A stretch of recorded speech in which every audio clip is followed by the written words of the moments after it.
Don't forget to hit that subscribe button for more videos on lesson content. Got no place to be, got no place to go. Come hang out with me on the Mr. Flanders Show.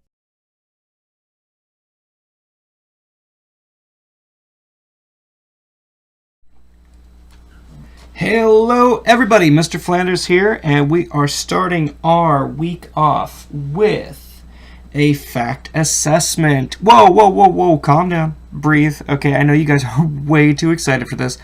Just chill out a little bit, alright? Let me talk to you guys about this for a second. Yes, we are starting week 5 of our Saxon Math with a fact assessment. This would normally be like a companion test to the other test that we took at the end of last week, but I didn't want to hit you guys with 2 tests in 1 week, so I'm trying to split them up as much as I can. So yes, we are starting this week off with fact assessment 23-1, and it is a multiplying fact assessment, and we are working with 2's. Okay, all of the questions on here are multiplying by 2. Okay, there are 25 questions on this sheet. Remember, since it is a test, I will not be going over any of these problems with you, but I will encourage you guys to remember your grouping, okay? So if you see something that says 2 times 3, like that very first question, think about what that's saying. It's saying you have 2 groups of 3, okay? If you need to draw them out on the paper, please do. If you're doing this in Google Classroom, and you need to use a scratch piece of paper, that is absolutely fine, but I'm not working out any of the problems for you guys. I cannot do that because this is a test. If you have any questions, comments, or concerns about it, please feel free to reach out. I cannot provide too much clarity though. Again, it is a test, so the expectation is you guys are doing this on your own, or as much on your own as possible. I'm not going to talk about this for too much longer. Instead, I'm just going to say try your best. I know multiplication can be a little tricky at times. Try that grouping though, guys. The grouping will help you. All right. Other than that, I'm going to get running. I'm going to set up for our next lesson after this, which is another multiplication sheet, but it is not dealing with 2's. It should be dealing with 3's. On that note, I'm going to get running. Good luck with this. I know you guys will do well. All right? I'll see you guys in the next lesson.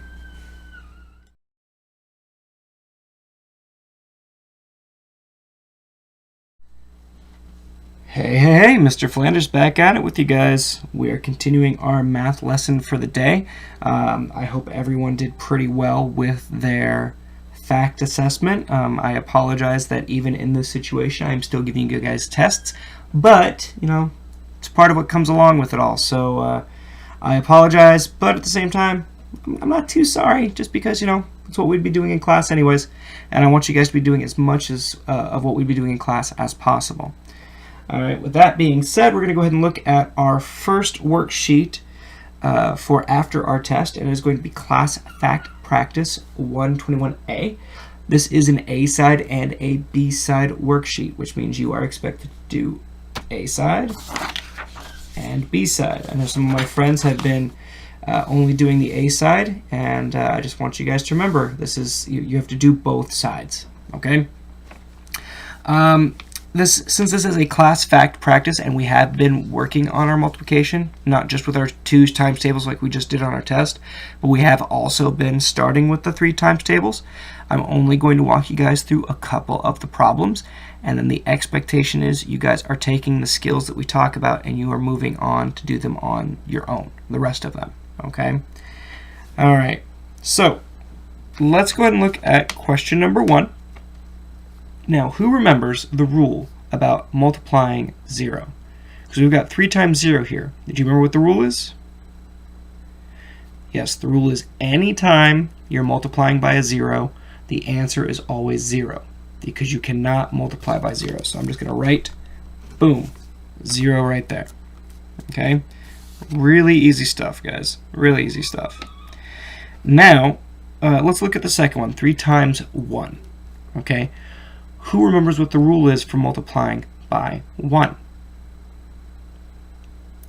Yes, whatever number you're multiplying it by, it's always going to be that number. So for example, 3 times 1, well, that says I have 1, 3. So I'm just going to put the 3. 3 times 1 is always that bigger number. It's never going to be 1. You're not adding. It's just saying you have 1, 3 in this instance. Let's look at 3 times 2. Okay, 3 times 2. It's saying I have 3 groups of 2, or 2 groups of 3 if you wanted to. If you guys wanted to flip it around, you could. But let's look at it like this for now. 3 times 2. It says I have 3 groups of 2. So 1, 2, that's group 1.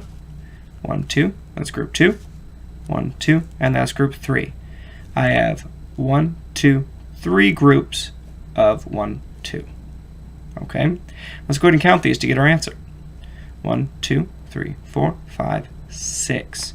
3 times 2 is 6. Okay. To question number 4. 3 times 3. Okay. Same idea, guys. It's telling us to group. So we are going to group 3 groups of 3. All right. So I'm going to start with my one group. 1, 2, 3. My second group. 1, 2, 3. And then my third group. 1, 2, 3. I have 1, 2, 3 groups of 1, 2, 3. Let's go ahead and count those, and that will give us our answer for 3 times 3. Okay, here we go. 1, 2, 3, 4, 5, 6, 7, 8, 9. 9. Boom. All right. 3 times 3 is 9. And then our last one that I'm going to help with before I send you guys out on your own. 3 times 4. That says I'm going to have 3 groups of 4. So 1, 2, 3, 4. 1, 2, 3, 4. 1, 2, 3, 4. You'll notice I have 1, 2, 3 groups of 1, 2, 3, 4. And could you guys do me a favor and count those tally marks for me real quick and tell me what the answer is?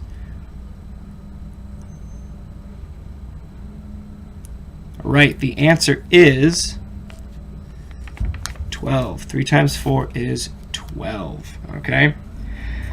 All right. Well, yeah, I think that's about it for me on this end, guys. It's a pretty easy worksheet. Remember, you're doing A side and B side. If you need to, make sure you're doing the groups off to the sides of your questions. Okay, and you'll see that I'm not writing too big, so I can fit everything next to the question, which means you guys can too. And if you're doing this in Google Classroom, please make sure you have a piece of scratch paper nearby that you can write these out on, okay? And then you can just type the answers in the little blue box that will be underneath the question. But speaking of questions, if you have any questions, comments, or concerns, as always, my door is always open. Please reach out through Class Dojo, through Flipgrid. If you've got my email address, email me. I want to be as helpful as possible during this time. Other than that, guys, I'm going to pack it in for the day and start prepping for our next lesson. I'll see you later.